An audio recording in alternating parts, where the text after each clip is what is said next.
जय हिंद दोस्तों।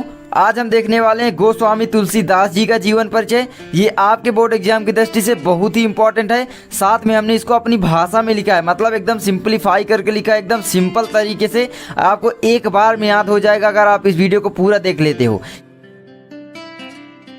तो चलिए देखते हैं जीवन परिचय तुलसीदास। इसको अपनी भाषा में लिखेगा सिंपल। देखिए कैसे।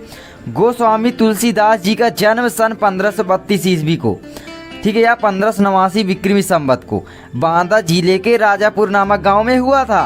क्या भाई कि गोस्वामी तुलसीदास जी का जन्म सन 1532 ईस्वी यानी संवत 1589 ईस्वी विक्रमी को बांदा जिले के राजापुर नामक गांव में हुआ था। यहाँ पर आपको ध्यान देने वाली बात है कि भाई इनके जन्म के संबंध में कोई भी सही प्रमाण नहीं मिलता है। लगभग में हुआ था। दूसरी बात, आपको दूसरी बुक में दूसरा देखने को मिल सकता है, तो आपको कंफ्यूज नहीं होना है। जो आपको याद है उसी को लिख दीजिए और आपको ज़्यादा याद करने की भी ज़रूरत नहीं है।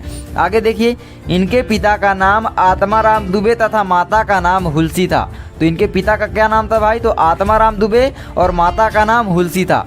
कुछ लोग इनका जन्म स्थान एटा जिले के सोरो नामक स्थान को मानते हैं। तो यहाँ पर आप ध्यान दीजिए कि भाई कुछ लोग इनका जन्म एटा जिले के सोरो नामक गांव को मानते हैं, स्थान को मानते हैं, आप कह सकते हैं। ठीक है, तो देख सकते हैं इनके जन्म के संबंध में ही मतभेद है। मतलब जहाँ पर जन्म हुआ तो भाई डेट कौन यहाँ पर निर्धारित किया है कि इनका जन्म कब हुआ था, तो इसीलिए यहाँ पर कन्फ्यूजन होती है। लेकिन ज़्यादातर प्रमाण जो मैंने लिखा है एकदम इसी को मिलते हैं, मतलब यही को आप याद करना है। ठीक है कि भाई बांदा जिले के राजापुर नामक गांव में हुआ था। आप लिख सकते हैं चित्रकूट जिले के राजापुर नामक गांव में हुआ था, क्योंकि पहले बांदा जिला था लेकिन अब चित्रकूट हो गया है। चित्रकूट जिले में आने लगा है राजापुर, क्योंकि मेरे पास ही है लगभग, वहाँ पर स्मारक भी बना है। अब चलिए देखते हैं भाई, इनके पिता का नाम आत्माराम दुबे तथा माता का नाम हुलसी था। कुछ लोग इनका जन्म एटा जिले के सोरो नामक गाँव को मानते हैं, स्थान को मानते हैं। ठीक है, अब आगे बढ़ते हैं। इनके बचपन का नाम राम बोला था। देख सकते हैं इनके बचपन का नाम राम बोला था। ये सरयू पारीण ब्राह्मण थे। क्या थे भाई? ये सरयू पारीण ब्राह्मण थे। इनका जन्म अभुक्त मूल नक्षत्र में होने के कारण इनके माता पिता ने इनका त्याग कर दिया था। यहाँ पर मुझे नहीं लगता कि इनके माता पिता ने त्याग किया होगा, क्योंकि यार किसी के भी माता पिता त्याग नहीं कर सकते, क्योंकि वो एक अभुक्त मूल नक्षत्र में पैदा हुए, इसलिए त्याग कर देंगे। आप ही सोचिए, क्या किसी के माता पिता ऐसे कर सकते हैं? नहीं कर सकते।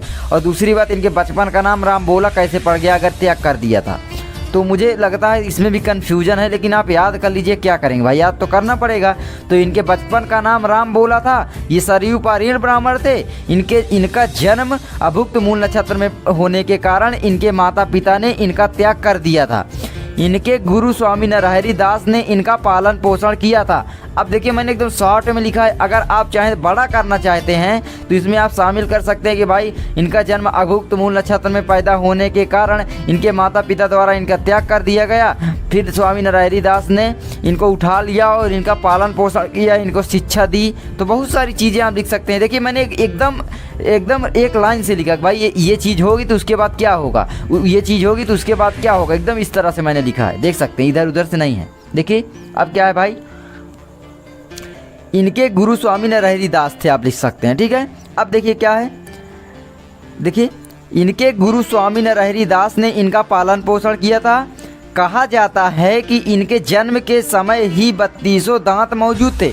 आप लिख सकते हैं कि कहा जाता है इनके जन्म के समय ही इनके मुंह में 32 दांत मौजूद थे, जो कि किसी के भी नहीं होते लगभग। वो इसीलिए तो वो समझ लिए थे भाई इनके माता पिता कि ये राक्षस हैं, इसीलिए फेंक दिए थे।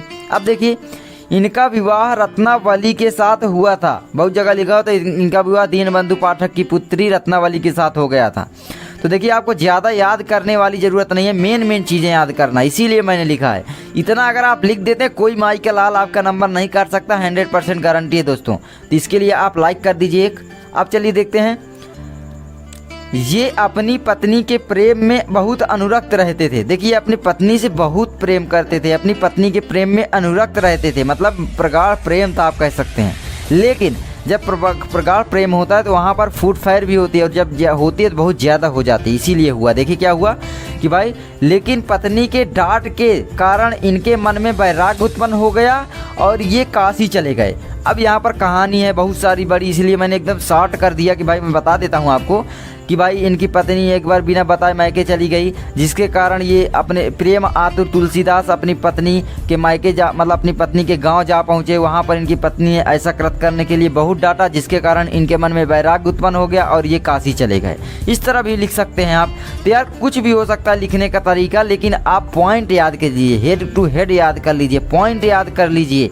अब देखिए क्या है, अब काशी जब चले गए तो काशी के शेष सनातन नामक विद्वान से वेद पुराणों आदि का ज्ञान प्राप्त किया। तो लिख सकते हैं तुलसीदास जी शेष सनातन नामक विद्वान से वेद पुराणों आदि का ज्ञान ग्रहण किया या प्राप्त किया।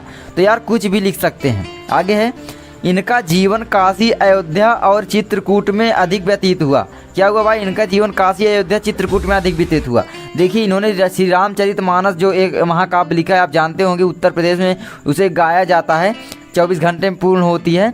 तो देखिए उसको बहुत चाव से गाया जाता है। तो उसी के लिखने के लिए भाई इनको अयोध्या जाना पड़ा, क्योंकि आप जानते हैं राम की जन्मभूमि अयोध्या है। तो भाई इनका क्या है, काशी जहाँ चले गए थे अपनी पत्नी के डांट द्वारा, और अयोध्या का मतलब रामचरितमानस लिखने के लिए, ठीक है। और चित्रकूट में अधिक व्यतीत होता है। चित्रकूट इनका जिला है आप कह सकते हैं, ठीक है। हमारा जो जिला है वो चित्रकूट पड़ता है। आगे, इनकी मृत्यु सन कितने ईस्वी को हुई थी, 1583 ईस्वी के लगभग हुई थी। अब कहीं कहीं पर लिखा होता है यार संवत 1554, तो अगर संवत 1554 लिखा होता है तो उसमें 57 घटाएंगे तो लगभग इनका जन्म 1400 कुछ में आएगा। मतलब यार इनका जन्म कब लिखा, 1554 लिखा होता है तो 1497 लगभग आएगा। तो आप सोचिए यार कितना मतभेद है। तो आपको इसीलिए बोल रहा हूँ कि इसी को याद कीजिए, आप ज़्यादा इधर उधर के चक्कर में मत पड़िए, ठीक है। अब देखिए रचनाएं याद कर लीजिए क्या हुआ भाई। देखिए रचनाएं इंपॉर्टेंट जो है उन्हीं को लिखा है, आपके बोर्ड एग्जाम में यही पूछी जाती हैं और कहीं से भी नहीं आएंगी। देखिए श्री रामचरितमानस हो गया आपका, गीतावली, दोहावली, कवितावली और विनय पत्रिका, ये आप जोड़ कर लिख दीजिए। थोड़ा देखिए नीचे था इसीलिए यार थोड़ा गलती हो गई थी, क्योंकि नीचे था यार लिखते नहीं बनता है, ठीक है। तो आप एकदम गुस्सा मत हो जाना। अब चलिए फिर से एक बार आपको पढ़ के सुना देते हैं। देखिए, गोस्वामी तुलसीदास जी का जन्म 1532 ईस्वी यानी संवत 1589 विक्रमी को बांदा जिले के राजापुर नामक गांव में हुआ था। अब इनके पिता का नाम आत्माराम दुबे तथा माता का नाम हुलसी था। आप जानते होंगे कि भाई इनके पिता का नाम आत्माराम दुबे और माता का नाम हुलसी था। आगे, कुछ लोग इनका जन्म स्थान एटा जिले के सोरो नामक गाँव को मानते हैं। तो आप लिख सकते हैं कि भाई इनके जन्म के संबंध में मतभेद हैं। कुछ लोग इनका जन्म एटा जिले के सोरो नामक गांव को मानते हैं, तो कुछ लोग इनका जन्म बांदा जिले के राजापुर नामक गांव को मानते हैं। तो इस तरह भी लिख सकते हैं। इनके बचपन का नाम राम बोला था। ये सरयू पारीण ब्राह्मण थे। इनका देखिए अब क्या है, इनका जन्म अभुक्त मूल नक्षत्र में होने के कारण इनके माता पिता ने इनका त्याग कर दिया था या इनको त्याग दिया था। इनके गुरु स्वामी नरहरि दास ने इनका पालन पोषण किया था। कहा जाता है कि इनके जन्म के समय 32 दांत मौजूद थे, मतलब एक प्रकार से राक्षस टाइप में लग रहे थे, ठीक है। क्योंकि राक्षस आप जानते हैं बड़े बड़े दांत होते हैं, तो इसीलिए डर कर इनके माता पिता ने इनको फेंक दिया था और स्वामी नरहरि दास ने उठा लिया था। उन्होंने शिक्षा ग्रहण की, इनका पालन पोषण किया। आगे, इनका विवाह रत्नावली के साथ हुआ था। ये अपनी पत्नी के प्रेम में बहुत अनुरक्त रहते थे, यानी अपनी पत्नी से बहुत प्रेम करते थे, लेकिन पत्नी के डांट के कारण इनके मन में वैराग्य उत्पन्न हो गया और ये काशी चले गए। काशी में क्या है, शेष सनातन नामक विद्वान जी इन्होंने वेद पुराण आदि ग्रंथों का ज्ञान प्राप्त किया। इस तरह लिख सकते हैं। इनका जीवन काशी अयोध्या और चित्रकूट में अधिक व्यतीत हुआ। इनकी मृत्यु 1583 ईस्वी को हो गई। इनकी प्रमुख रचनाएं हैं श्री रामचरितमानस, गीतावली, दोहावली, कवितावली, विनय पत्रिका। तो इस तरीके से आप लिख सकते हैं। इस तरह बहुत कहानी है, लेकिन इतना आप याद कर लेंगे तो कोई भी आपका नंबर काट ही नहीं सकता। इसके पहले हम आचार्य रामचंद्र शुक्ल, जयशंकर प्रसाद, महादेवी वर्मा, राजेंद्र प्रसाद, इन सभी के जीवन पर एक वीडियो आपको बना चुके हैं। नहीं देखें, डिस्क्रिप्शन में लिंक है, या हमारी प्लेलिस्ट आप चेक कर सकते हैं। और आपको मॉडल पेपर चाहिए तो भी आपको सभी सब्जेक्ट के एक एक, दो, तीन मॉडल पेपर, पिछले साल के पेपर आपको मिल जाएंगे प्लेलिस्ट में, जाकर आप चेक कीजिए। तो बस यही थी वीडियो यार। आई होप आपको समझ में आ गई होगी। मिलते हैं यार नेक्स्ट वीडियो में, तब तक के लिए जय हिंद, जय भारत, वंदे मातरम।